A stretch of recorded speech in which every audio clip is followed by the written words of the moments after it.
Hey, what's up, guys? You're on the Fire Sports Pod, where everything we got is hot. I'm your host, Zach Jackson. Let's get right to the show I have for you guys today. It is currently season 5, episode number 19 here on the Fire Sports Pod, where everything we got is hot. Guys, we got a good show for you guys today. We are powered by StreamYard, where StreamYard makes the dream yard go. Let's get right into it.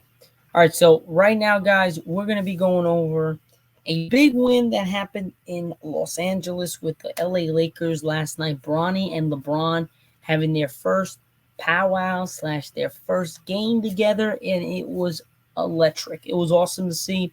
But it's over now, so it's done. We don't have to keep worrying about it. We don't have to keep bringing it up. It's over.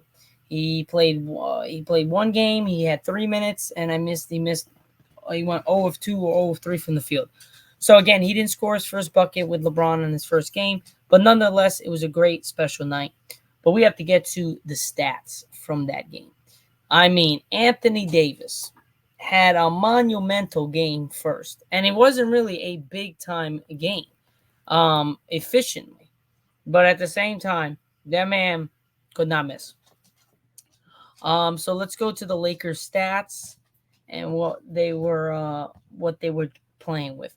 So we had, let me share my screen.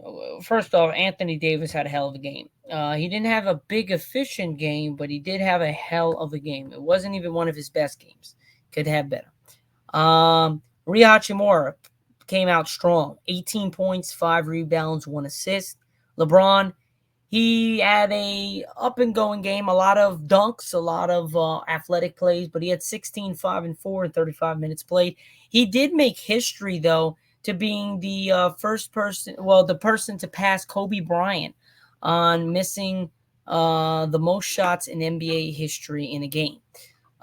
So that's not the history mark you want to be on, but at the same time, he is 40 into his 22nd season. I don't have a problem with it. It's first game of the season. Did I think he was going to be like all over the place and be dropping 30 first game of the season? No, but he doesn't have to. This is what I've been trying to get at, guys. Then Anthony Davis had 36, 16, and 4. Like we got to play through him. And even JJ Redick has said, the Lakers are going to play. We're going to play through Anthony Davis. And that's what we think. Then Austin Reeves, 12 points, 9 rebounds, 4 assists. D'Lo put in 9, 5, and 1. And we had Gabe Vincent gave us 2, 2, and 2. Dalton Connect, 5, 2, and 1. Jackson Hayes, 10, 4, and 0. Max Christie, 2, 0, and 2. Bronny James, 0, 0, and 1.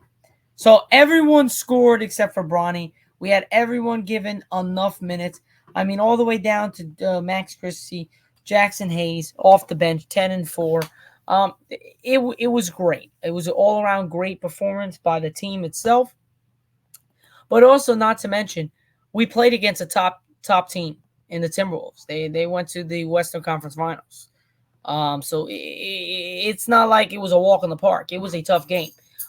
Julius Randle, as we know, had Karl Anthony Towns went to New York. So Julius Randle was acquired from New York. He had 16, 9, and 4 with his debut with his new team in the Timberwolves.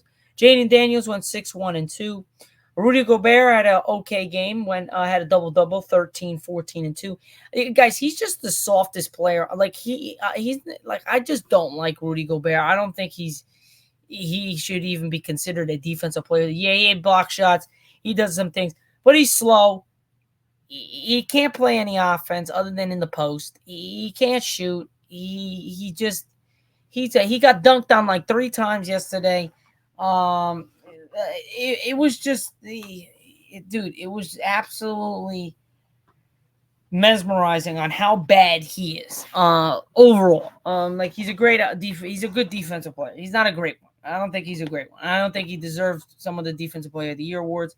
But again, it is what it is. But at the same time, Anthony Edwards, he tried his best. But again, the Lakers make him pass the ball, make him have to do other things. He had 27, 6, and 3. Mike Conley, 5, 4, and 2. Dante DiVincenzo in his first game as a Timberwolves, 10, 3, and 3. Not bad. Nickeil Alexander Walker, 14, 5, and 0. Nas Reed, Sixth Man of the Year award last year, 12-4-1. And then Joe Ingles, 0-1-0. So again, guys, overall, it was a great game. Lakers were up big in this game, about like 18 points. They put it out to like almost 21, I believe. And then the Timberwolves fall back, which we knew they would. It's just controlling the runs. Basketball is all about runs and timely runs, and can the defense react to it in time to stop those runs? And that's really the big thing. If you can minimize the runs, if you can minimize to keep the runs to a limit, and then you keep scoring as well, then everything's good to go. But I think the Lakers showed a lot of people in this world that they're looking for some revenge. I mean, I know it's the first game. We're gonna jump out the gym. But again, at the same time, guys, Lakers are not bad, guys. We have to understand they don't have a bad offense. I told you from the beginning, I think this team is good enough to compete. They still have LeBron. You still have AD. You have complementary talent behind him. And on top of that, we don't have Jared Vanderbilt healthy yet. We don't have Christian Wood healthy yet. So there's a possibility. And we also have a possibility of getting a big man, another big in the trade deadline, or another guy to help out our team. So again, guys, we have to keep that in account that there's still time. It's only the first game of the season. But for people to write off the Lakers right off the bat, nah. First game in Crypto.com Arena, again, from last year. And you brought Bronny and LeBron together. They weren't going to spoil it. They were going to get the win. And AD just was a man amongst boys, man. He was just dominant. And this is what he needs. That guy should not have less than 20 points ever. In any game, should never have less than 20 points and never have less than 10 rebounds. He should have a 20 and 10 game every game at least. That's a minimal for me. It just can't. I mean, percentage-wise, the Lakers were eh. If you look at the percentages for the teams, they were eh. We shot 42 of 95. They shot 35 of 85. We shot 44% from the field, which is not bad. They shot 41. Three-pointers, we shot terrible. We shot 33s. We only made 5. We went 17%. They went 13 of 41, 32. Free throws, we went 21 of 25. Big thing, 84%. They missed 7 free throws. Difference of the game, they went 20 of 27, 74%. Total rebounds, 47, 46.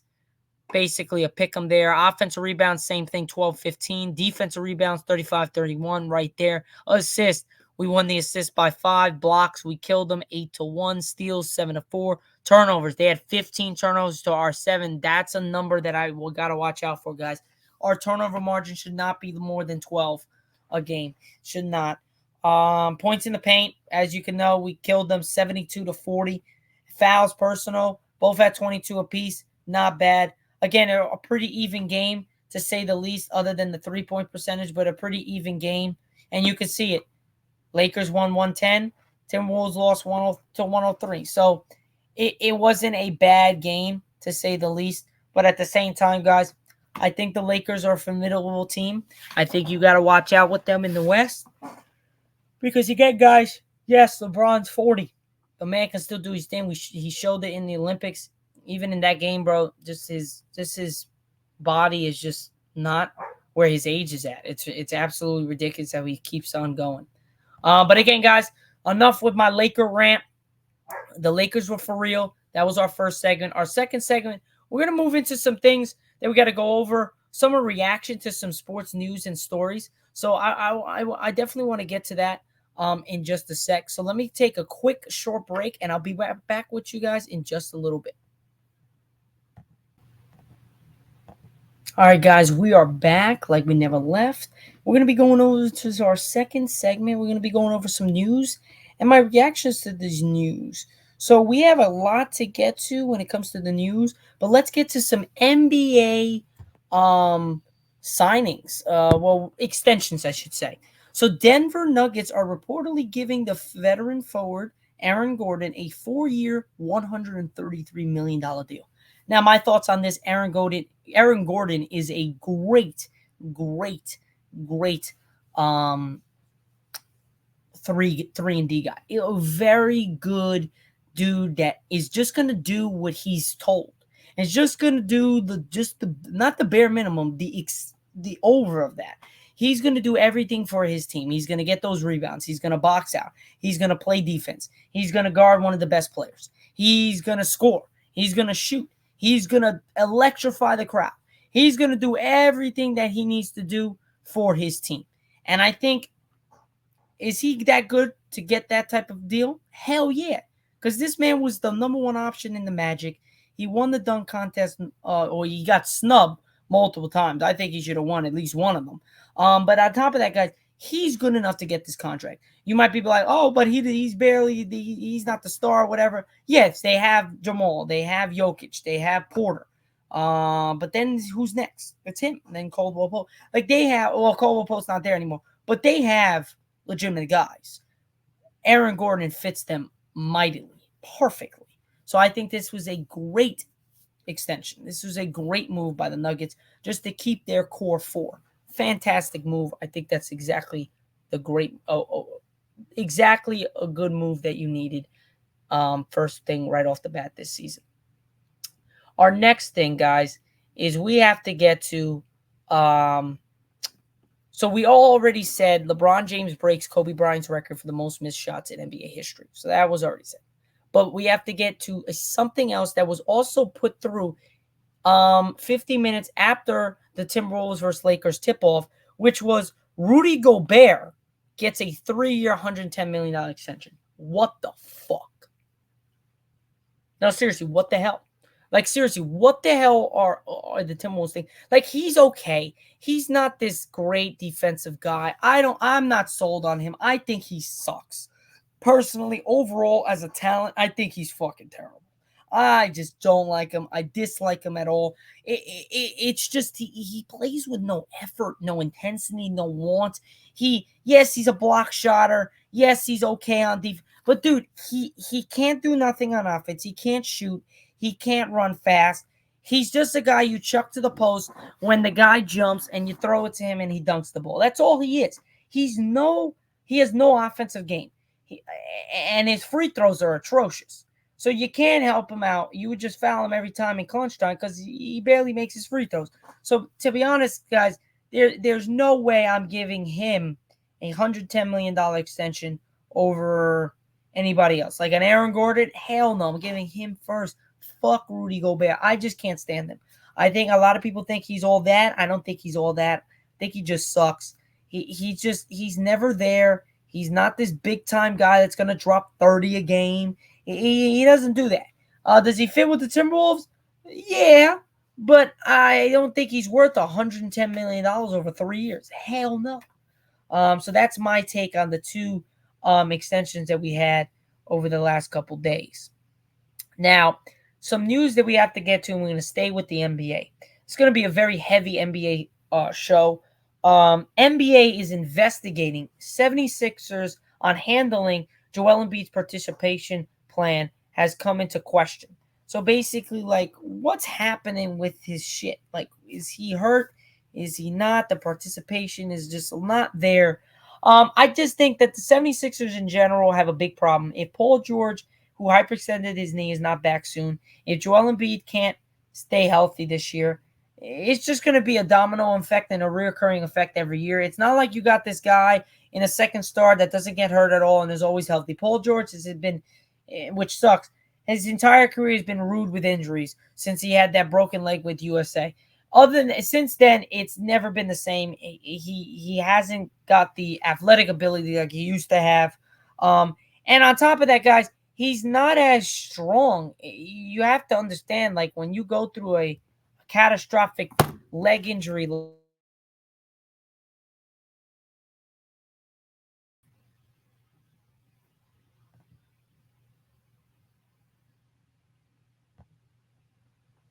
Sorry, guys. I don't know what the hell happened there. My thing just paused. But when you guys got to understand, when you go through a significant leg injury like that and then have to come back and play basketball for many years upon that after that, it takes a toll. So I really think in general, guys, it's going to be tough for the 76ers to stay healthy and whatever. If they can, they're a formidable team. You got Maxey, you got Joel, you got Paul George. You got a big three there. Definitely got a big three. But the fact of the matter is it going to be Maxey every night? Can these guys stay healthy and help them out? Because if they can stay healthy, it's a formidable team. Let's hope they can get past the Eastern Conference Finals, or get to an Eastern Conference Finals, I should say. They haven't never been there, even with all the talent that they've had. So definitely think that this has got to be the year that they get it, because Paul George is just getting older. Joel Embiid's just going to get older, and his bones are going to get lessen and lessen. Maxey's still young, but still, you just gotta at least compete for one somewhat soon. If not, your window might be closing very soon.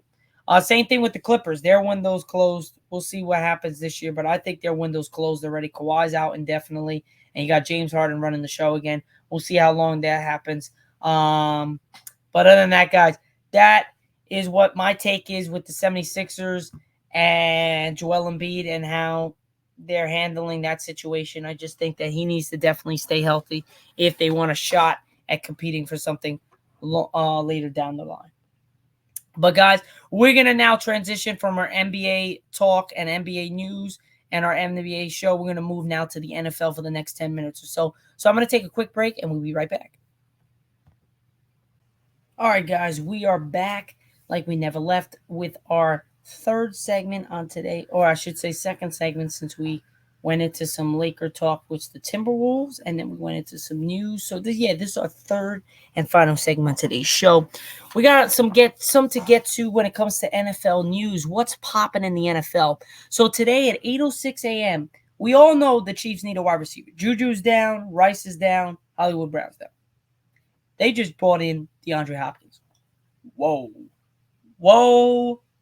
that's a shock. It's not a shock, but it is a shock at the same time. Like, damn, they got a star. I don't give a flying fuck what anybody's saying. Oh, he's not the same. Yes, he's not the same. He's old. He's older, whatever. He still got that. DeAndre Hopkins with Patrick Mahomes is going to be an automatic touchdown every fucking time he drops back. It's going to be automatic first down. It's going to be automatic gaining of yards. DeAndre is going to reamp his career in Kansas City. Mark my freaking words, ladies and gentlemen. Here you heard it first on the Fire Sports Pod, Season 5, Episode number 19. We're on StreamYard. Zack Jackson has said DeAndre Hopkins is going to revamp his career in Kansas City, and he's going to show that he still got it.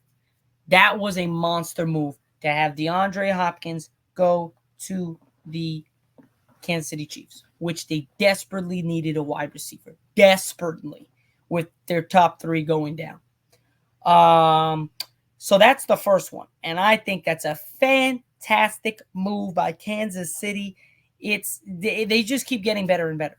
They never cease to amaze me. They always get better. They always try to better their team, no matter what their record is, no matter what their situation. Always try to better the team, which is awesome.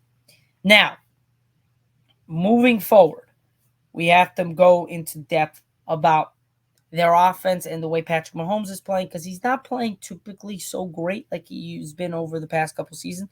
But at the same time, you add a guy like DeAndre Hopkins for Patrick Mahomes to throw the ball to, and this, that, and the other thing.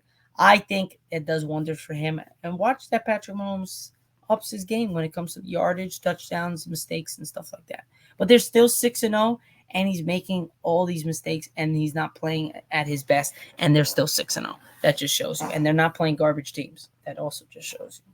Now, another news to get to the NFL, as Bryce Young, who was benched for Andy Dalton, is now going to be the starter this coming week 8 after Andy Dalton sprains his thumb in a car accident. So Andy Dalton gets into a car accident, sprains his thumb. Now Bryce Young is back in the fold as the starter for the Panthers for the foreseeable future until he gets back.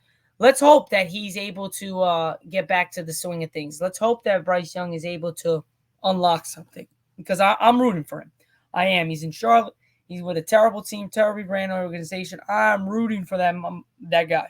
I hope he does well come this week 8, because if he doesn't, it's going to be a lot of question marks. Should Bryce Young be chosen number 1? And I told everybody he shouldn't have went number 1, but and now it's kind of coming at fruition that he might not be that a good enough quarterback to start in this league. And it sucks because he was in Alabama, but Alabama is able to hide certain flaws that other lesser teams aren't able to because they have such great talent coming to them every freaking single second. So I give him that, but still at the same time, dude, you got to be able to play. You got to be able to move the ball. You got to do better. Just simple as that. So that's that. Bryce Young is now the starter. Chiefs get DeAndre Hopkins. Deebo Samuel returns to the 49ers facility after being hospitalized with pneumonia and could play Week 8 against my Cowboys. We'll see about that, but that's great news. He's out of the hospital. He's with pneumonia.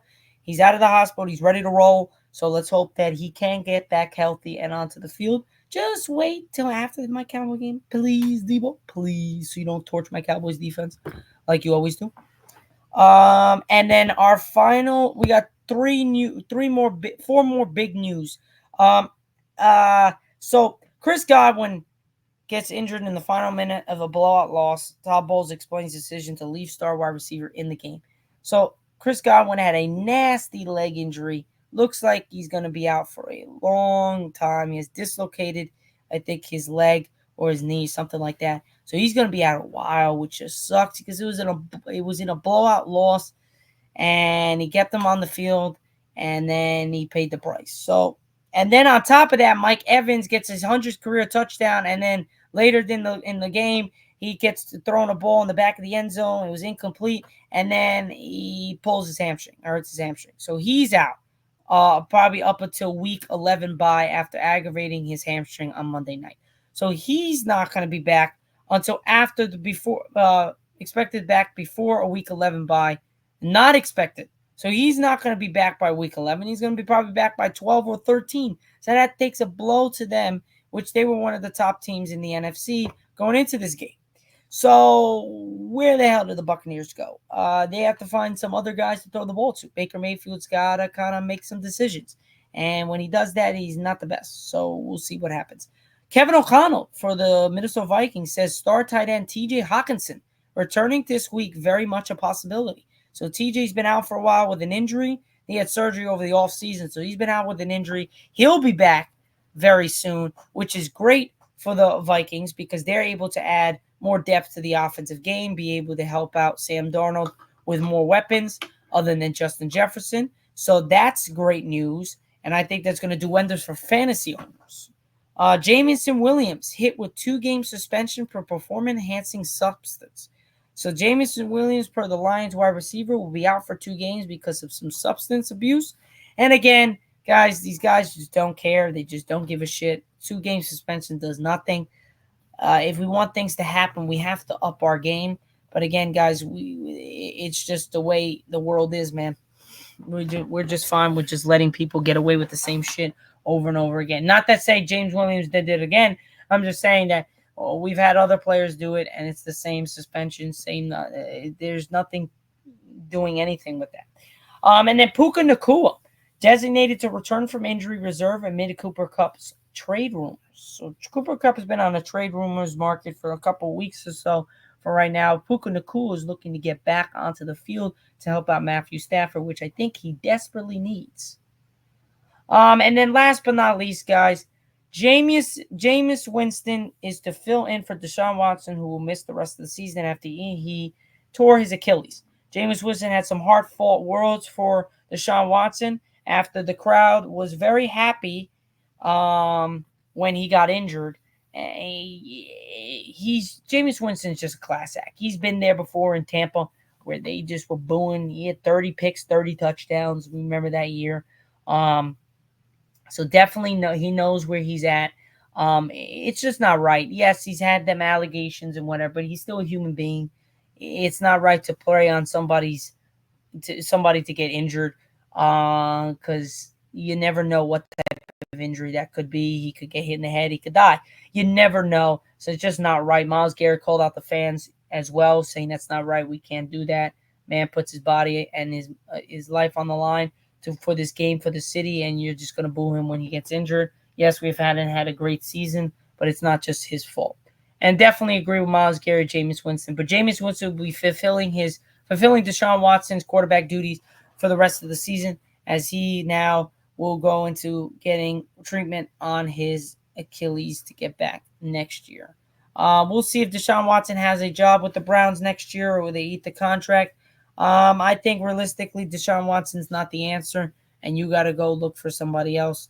And that's really my honest truth about that situation, even though I feel for Deshaun and I want Deshaun to be better. But, man, you can only do so much. You can't fix people. If they're unfixable and they don't want to listen and they don't want to learn, well, that's on them. You just got to let them be. But other than that, guys, that's pretty much it for the show here on the Fire Sports Pod, where everything we got is hot. I'm your host, Zack Jackson. This is the Fire Sports Pod. We are powered by StreamYard, where StreamYard makes the dream yard go. This is Season 5, Episode number 19, and I will catch you guys on Friday, which will be Season 5, Episode number 20 on the Fire Sports Pod. Peace out, guys. Have a great rest of your Wednesday night, and I'll see you guys on Friday. Peace.